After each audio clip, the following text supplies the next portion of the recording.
What's going on, warriors? It's Coach Jay. We're gonna dive in. I'm gonna show you guys some strategies you can use if you're a type 1 diabetic and using your insulin pump in a way to avoid these low blood sugars that are happening. Let's be honest, it's frustrating as hell when you're trying to work out and your blood sugar levels are going low, and then all of a sudden you gotta overdo your calories, which is knocking you out of your deficit and not helping you to lose weight. And then you've got to deal with the energy that it's robbing you of when you're trying to work out. So what I want to do today is just give you guys kind of like, it's almost like, I don't hear too many people talking about this, and I feel like it could really benefit a lot of type 1 diabetics to avoid low blood sugars when they're training and working out. You guys can actually start to implement this strategy for yourself and see how you do. If it works for you and it helps you, come back to this video, share it, drop a comment, say, Coach Jay, that was actually pretty cool, man. I haven't heard of that before. But if it's your first time on the channel, I help type 1 diabetics to build muscle, burn body fat, and manage their blood sugar levels. But if you're not a diabetic and you like supplement reviews, lifestyle videos, vlog style videos, and you just want to learn more about different details related to diabetes and fitness, hey, smash the subscribe button. Welcome to the fam. Nice to have you guys here. Hey, make sure you guys share this video with somebody that might benefit from it. Hey, the more you know, the more you grow. So let's get to it.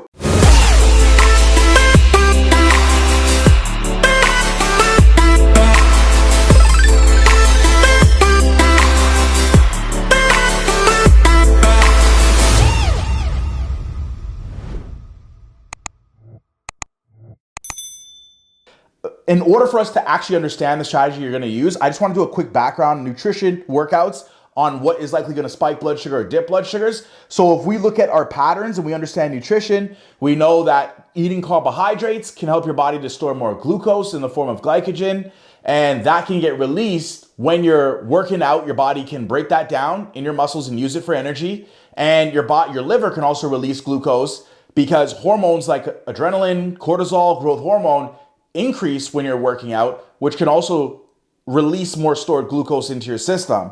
Now, how that ties into workouts, many times it depends on what workout you're doing that's gonna dip the blood sugar or raise the blood sugar. So if you're someone who's doing more resistance training workout, these types of workouts, so you're lifting heavy shit over time, and then these are the type of workouts that are more likely gonna be spiking your blood sugar because you're using more of what's called the anaerobic system. Your anaerobic system requires more glucose in order to be able to fuel that system. So a lot of times your body has these adaptive mechanisms like increase more adrenaline, more cortisol that's gonna get released to help to release more glucose into your system.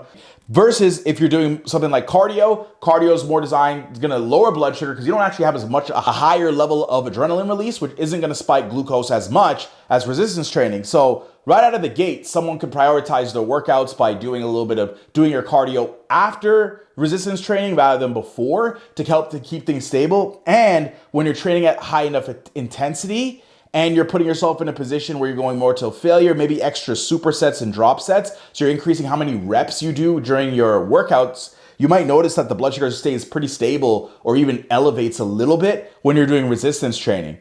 So that's key because if you can elevate the blood sugar a little bit leading into the cardio, you can put yourself in a better position as well to help to avoid that blood sugar dip.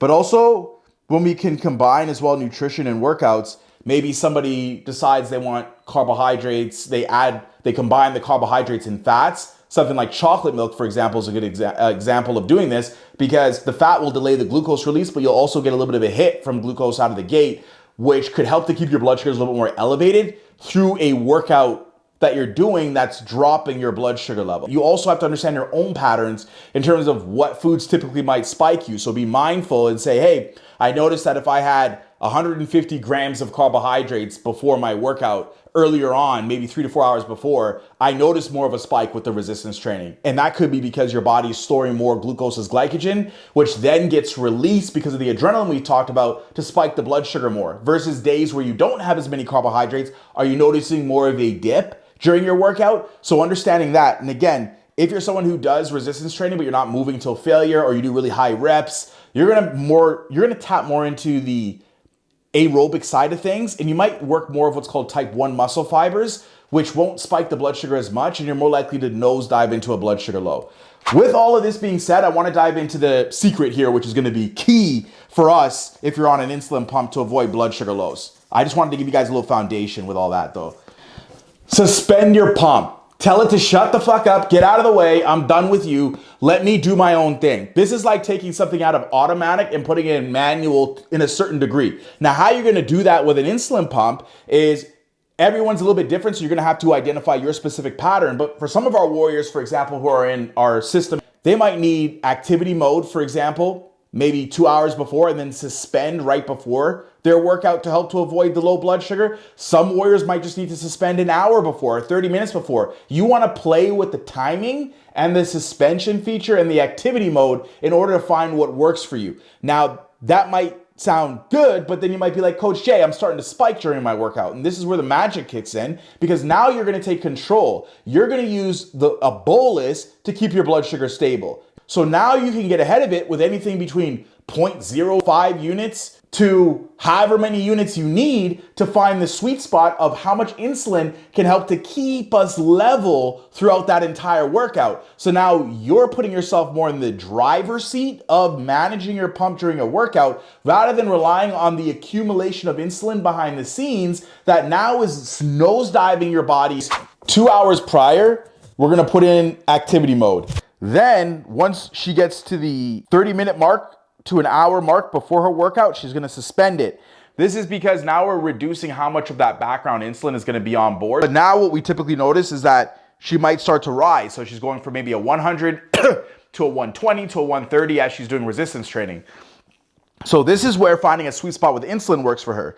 So she typically finds that taking a 0.3 unit works best for her. This is kind of based off her correction factor, but 0.3 units is what she gives to help to keep it stable throughout the rest of the workout without also nosediving into a low during the 20 to 30 minutes of cardio she does at the end of her workout. So now she's got a valid strategy that's working for her 9 times out of 10 to help to avoid the low by getting the basal out of the way, putting herself more in the driver's seat to keep things stable.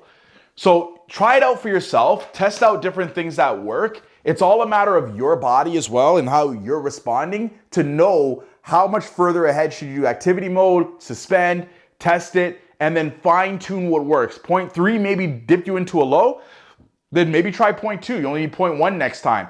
Key thing as well is setting up a trigger point. For example, with my client, if we notice that her blood sugar level is getting up to about a 1, if she's going in at a 100 and she spikes 30 mgdl to 40 mgdl when she's starting, that's her trigger point, a 30 mgdl spike in 10 to 20 minutes that she needs to give the 0.3 units to help to level her out. Otherwise, she might skyrocket and it won't come down. If you guys like this video, again, remember, smash the subscribe button, hit the bell notification. Any questions you have, drop them down below. It's Coach Jay. I'll see you guys in the next video.